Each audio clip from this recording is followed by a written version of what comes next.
El estrés y la ansiedad efectivamente son responsables de que nos afecten a nosotras las mujeres, por ejemplo, en desórdenes menstruales, en nuestro comportamiento hormonal e incluso en mujeres que estén embarazadas en este momento también pudiera provocar algún tipo de problema. Y por eso hoy estamos justamente con el doctor Alejandro Villalobos para que nos ayude a profundizar y a lo mejor cómo poder realmente neutralizar todo esto. Doctor, muy buenos días. Buenos días, Patricia. Gracias por invitarme.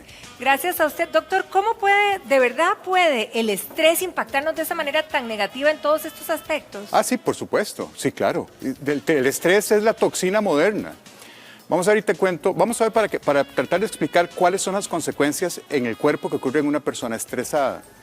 Y para eso necesitaría escoger un ejemplo. Ajá. Digamos que vas caminando por la calle y te sale una persona, te pone una pistola en la cabeza y te dice, deme sus joyas, deme su bolso, deme su reloj, deme su dinero, deme todo.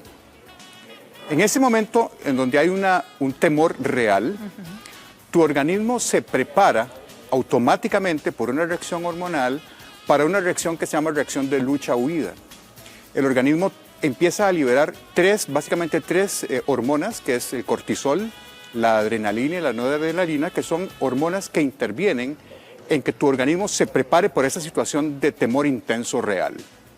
O sea, ¿qué es lo que hacen esas hormonas? Bueno, aumentan la frecuencia cardíaca, pues usted siente palpitaciones cuando se asusta, aumenta la presión arterial, produce pupilas dilatadas, aumenta la agregación plaquetaria, hay una distribución de la sangre para mandarla a los músculos que van a necesitar salir en carrera o luchar. O sea, el organismo se prepara o para enfrentarlo con lucha o para salir en carrera de esa situación real que te está atemorizando realmente. Eso hace que la persona sienta amargura en la boca, taquicardia, sudoración, por vasodilatación. Y esa es la reacción física ante un temor. Lo que sucede con el estrés es que la mente no diferencia de un temor real a un temor imaginario. Reacciona el cuerpo igual, produce las mismas hormonas y produce los mismos efectos en el cuerpo.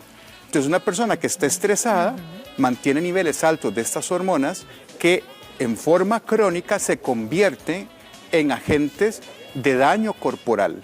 Las personas pueden terminar con úlceras gástricas. ¿Por qué? Porque hay una disminución del flujo sanguíneo hacia el tracto digestivo, porque no es importante para luchar o huir, sino que esa sangre se deriva hacia los músculos que tienen que hacer para que vos salgas en carrera. Entonces hay un proceso de irritación gástrica, alteración en la producción de jugo gástrico, entonces hay úlceras. Las personas pueden terminar hipertensas, se les sube la presión arterial y quedan hipertensas crónicas por estrés. Pueden terminar con problemas de diabetes o problemas de obesidad inclusive, por un asunto de aumento del glucagón, una serie de cosas que ocurren por esas hormonas, que se le sube el azúcar en la sangre de la persona y puede ser que termine hasta con un cuadro diabético a largo plazo. Profundicemos en cada una de las que mencionábamos al principio. Por ejemplo, ahora en esta época que tanta gente, o mujeres, hablemos de nosotras las mujeres, estamos estresadas, se habla o se oye muchísimo más de alteraciones en el ciclo menstrual. Sí, claro. No sé si usted ha oído o alguno de los televidentes ha tenido la experiencia de alguna muchacha que tuvo relaciones sexuales, tiene un miedo terrible de quedar embarazada y la regla no le viene. Y cuando se va y se hace la prueba de embarazo, un mes o 2 meses después, sale negativa y le bajó la regla después. ¿Qué es lo que sucede ahí? Cuando hay un susto así, una situación de estrés, una situación apremiante, angustiante, hay una alteración en la liberación pulsátil de una hormona a nivel del hipotálamo, que es una zona del cerebro que libera una hormona, que llega por sangre y nervios hacia la hipófisis, que es otra glándula que está en el cerebro, y esa es la cargada de producir las hormonas que producen la ovulación. Entonces, cuando una persona está muy tensa, muy estresada, muy asustada, la producción de hormonas que estimulan al ovario ovular se altera y por lo tanto la regla no viene. O se vuelve completamente irregular las reglas. Y eso generalmente es consecuencia de una situación de estrés intensa, en donde la persona está tan asustada que altera, obviamente sin darse cuenta, la producción hormonal, de forma tal que el ovario deja de ovular y por lo tanto la regla no viene. Ahora, ahí nos estamos refiriendo básicamente a la alteración menstrual. Sí. Pero cuando usted se refiere a hormonal, me imagino que la gama de situaciones puede ser diferente. Sí, claro. O sea, nuestras emociones, en este caso la preocupación, el estrés, el temor, puede causarnos también impacto en otras situaciones hormonales. Puede, no causa. De hecho, lo hace. Es efectivo. Totalmente. De hecho, es como te decía al principio, la mente no diferencia si la amenaza que tienes es verdadera o es imaginaria. El problema que nosotros tenemos es que en una situación de estrés, nosotros empezamos a imaginarnos la peor escena de todo. Sí. Y eso te genera un estado de liberación hormonal alterado que conduce a una serie de cambios fisiológicos en el organismo. Si usted se pone a ver, la pura verdad de las cosas es que cuando usted se empieza a imaginar el peor escenario de cada cosa, pasa el tiempo y te diste cuenta que más del 90% de las veces las cosas que pensaste que iban a salir mal, no solamente no salieron mal o regular, sino que ni siquiera ocurrieron. Sí. Y fue un tiempo en el cual te enfermaste por estar con pensamientos que la gente le llaman pensamientos tóxicos, y yo estoy totalmente de acuerdo con ese término, porque el pensamiento en sí no es tóxico, lo que es tóxico es lo que el pensamiento produce en el organismo. Claro. Que es una liberación de neurotransmisores, de hormonas, que hacen que tu organismo empiece a sufrir las consecuencias. Hipertensión, colitis, úlceras, insomnio, desgano, agotamiento, etc. Ahora, en este tiempo también se ha reportado mucha gente que dice, bueno, este estrés le ha afectado en el peso. Sí. Y uno dijera más bien que de la angustia uno no va a comer, pero mucha gente es lo contrario. Te voy a explicar. El otro día un comentario que me hizo mucha gracia que decía que el virus del COVID lo que no mata engorda. Es decir, si no salís a la calle y te quedas en cuarentena para que no te mate el virus, te mata la comida. ¿Qué es lo que sucede? Cuando usted está con pensamientos angustiantes, normalmente lo que la gente recurre a refugios. Okay. ¿Y cuáles son esos refugios más frecuentes? El más frecuente es la comida. Entonces empiezan a comer por ansiedad. Claro. Otra gente, su refugio es ir de shopping. Bueno, ahorita no se puede, pero hay gente que cuando está muy estresada se gasta el dinero que no tiene en cosas que no necesita para satisfacer una situación emocional que no se satisface de esa forma. Entonces, o se van de shopping, o consumen drogas o exceso de alcohol, o lo más frecuente es la comida. Una mala relación con la comida por ansiedad hace que la gente empiece a aumentar de peso. En esta cuarentena, por ansiedad, mucha gente, y uno lo ve en los posts que pasan a cada rato, que paso de la sala de tele al refrigerador y el refrigerador a la sala de tele y empiezan a ver ese tipo de chistes, porque es verdad, la gente, en lugar de enfrentar su preocupación de una manera correcta, busca atajos, busca refugios. Y uno de los refugios más frecuentes es la comida.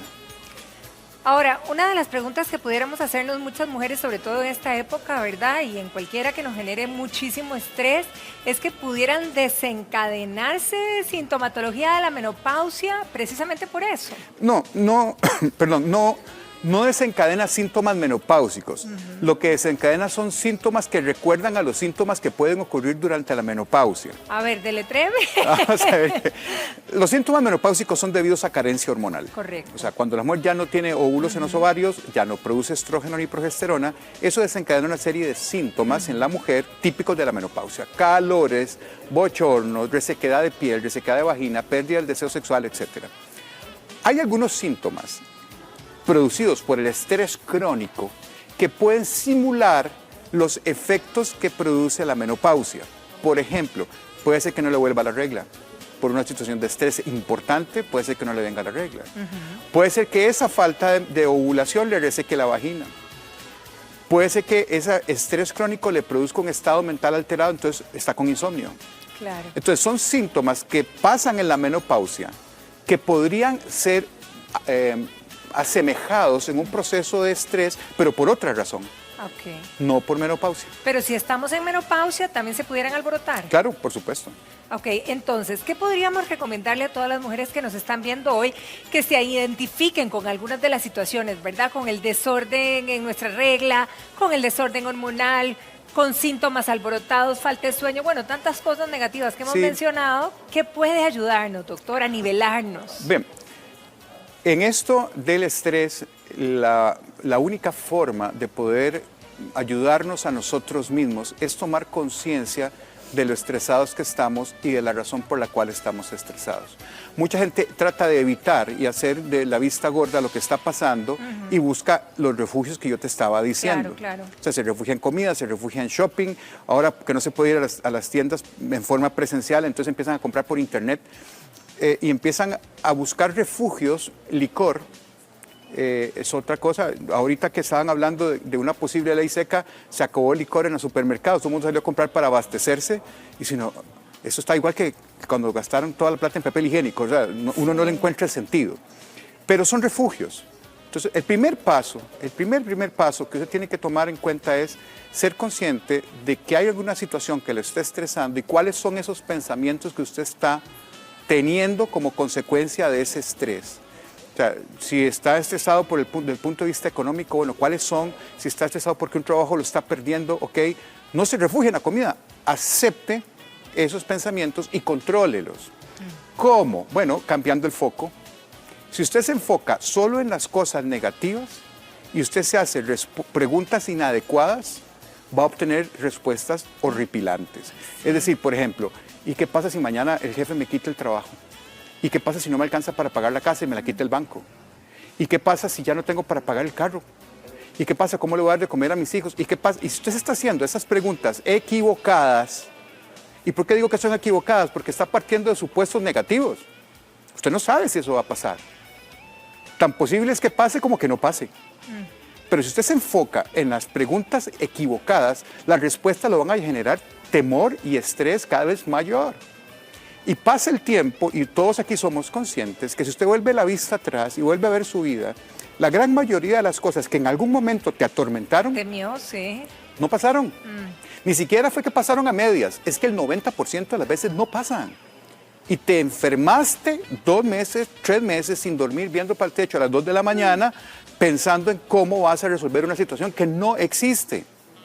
Quizá en este tiempo pudiéramos pensar que hay que vivir el día a día, porque la verdad que este virus no sabemos qué va a pasar, además. Mire, este tiempo, y permítame que aquí saque también un poco cosas que no son médicas, pero que son vitales. Viva el día a día agradeciendo por las cosas que tiene. Y eso es muy importante, porque usted tiene mucho más cosas por agradecer que cosas con las cuales quejarse. Si usted hoy amaneció y respiró, dele gracias a Dios. Si usted tuvo un desayuno en la mesa, que sea un pedazo de pan y un café, dele gracias a Dios. Si usted tiene un techo donde dormir, una cobija que lo tape en la noche, dele gracias a Dios. Si usted no tiene COVID en este momento, dele gracias a Dios. Es que hay mucha cosa por agradecer. Si usted cambia el foco de atención hacia las bendiciones que Dios le da y usted lo aparta del temor, el temor empieza a hacerse chiquito. Usted en su mente usted puede alimentar lo que usted quiera. Si usted le da alimento al temor, el temor se le va a hacer gigante y le va a destruir la vida. No solamente emocionalmente, sino físicamente, como hemos hablado. Sí, claro. El primero, reconozca la situación de estrés. El tercero, cambie el foco de atención.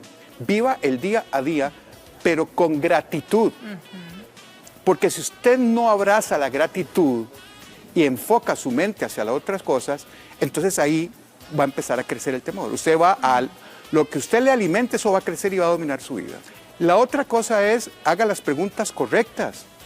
No se afane en preguntar cosas para las cuales, primero, no son reales y no hay respuesta. Porque las respuestas que usted mismo se va a fabricar lo van a hundir más en el estrés. Más bien disfrute el día a día, confíe en Dios, ore y dele gracias.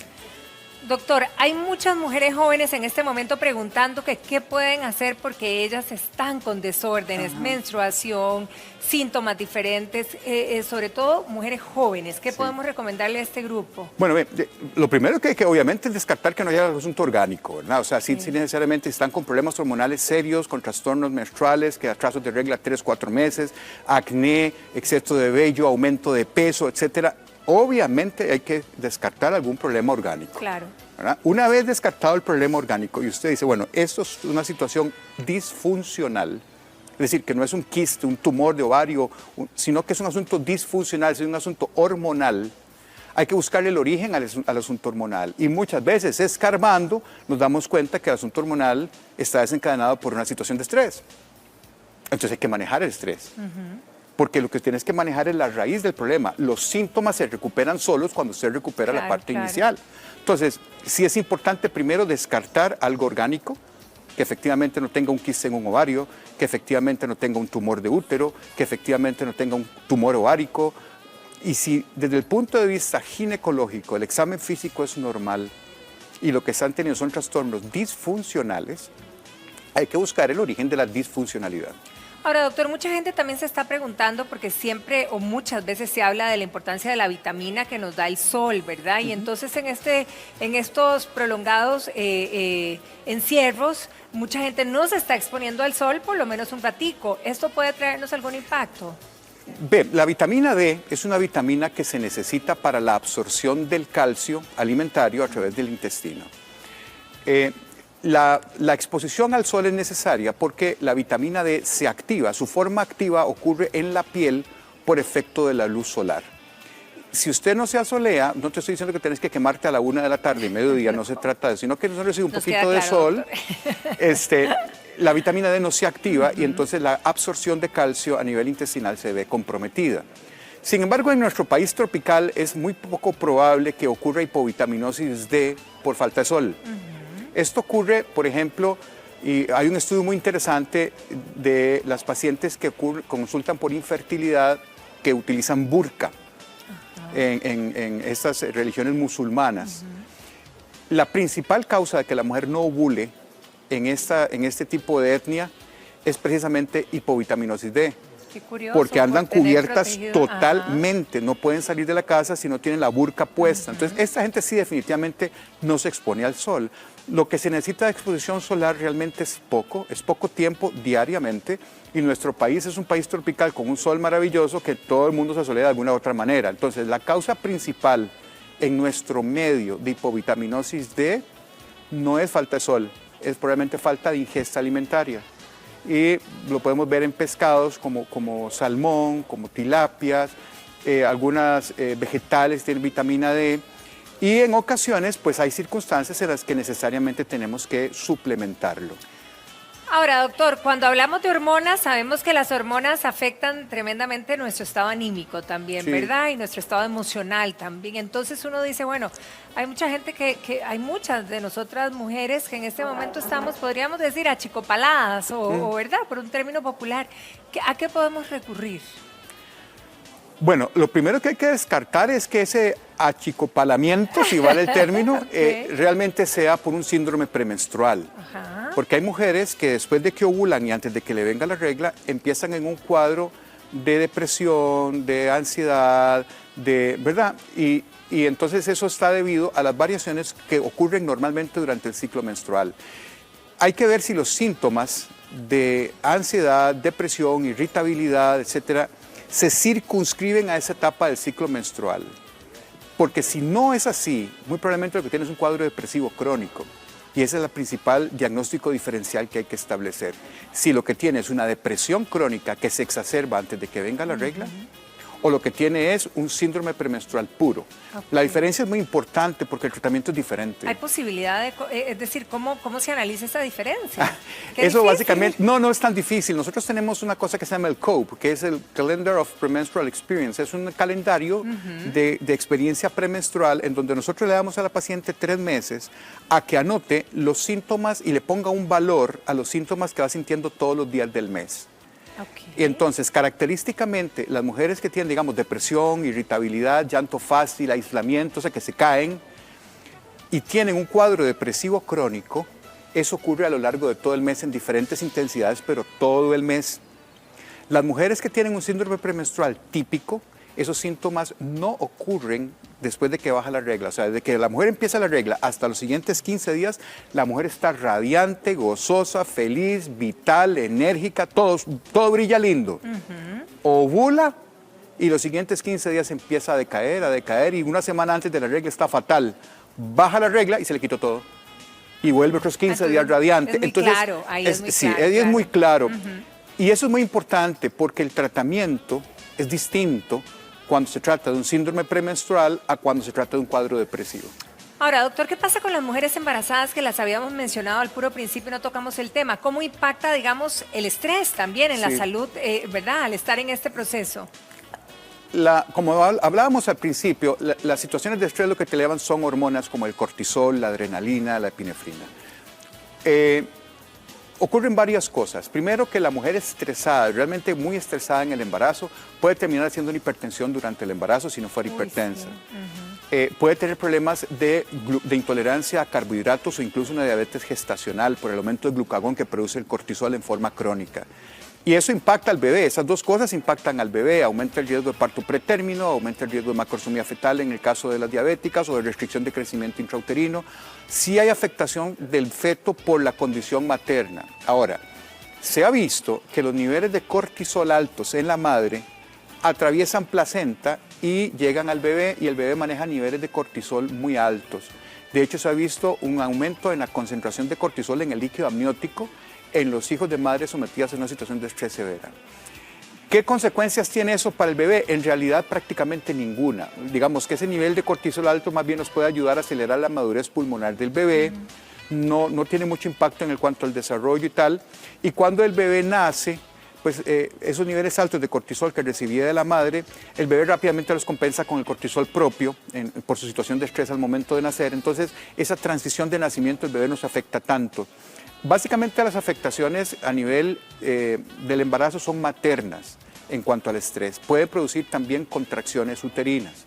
La adrenalina puede afectar receptores beta en la pared muscular uterina y si es un impacto muy fuerte, una situación, no sé, mejor no pongo ejemplos porque son catastróficos, ¿verdad? Pero una situación así muy impactante sí podría desencadenarle contracciones a la mujer antes de tiempo y provocarle un parto pretérmino o por lo menos una amenaza de parto pretérmino.